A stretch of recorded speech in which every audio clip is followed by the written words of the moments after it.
Investi très jeune dans ses fonctions, à l'âge de 5 ans, Louis XIV incarne la monarchie absolue, plaçant le roi au-dessus des lois. Cependant, il se doit de respecter les lois fondamentales du royaume. Le pouvoir de Louis XIV est tout de même affirmé. Sacré en 1654, il décide en 1661 de ne plus avoir de ministre principal et d'exercer personnellement la direction des affaires. Le château de Versailles qu'il occupe à partir de 1682 fixe la cour jusque-là itinérante, permettant de contrôler la noblesse des pays. C'est le centre du pouvoir royal, en même temps qu'une manifestation architecturale et artistique de la puissance royale du roi Soleil. La révocation de l'édit de Nantes en 1685 contribue à affaiblir la prospérité française.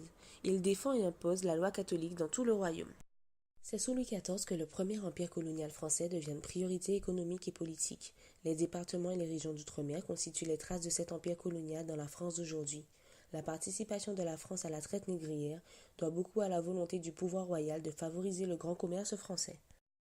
Du royaume des Capéties à une monarchie absolue, chaque roi a supposé sa pierre à l'édifice, en passant par l'instauration de la monnaie royale, le français comme langue officielle, puis l'édit de Nantes qui fut révoqué.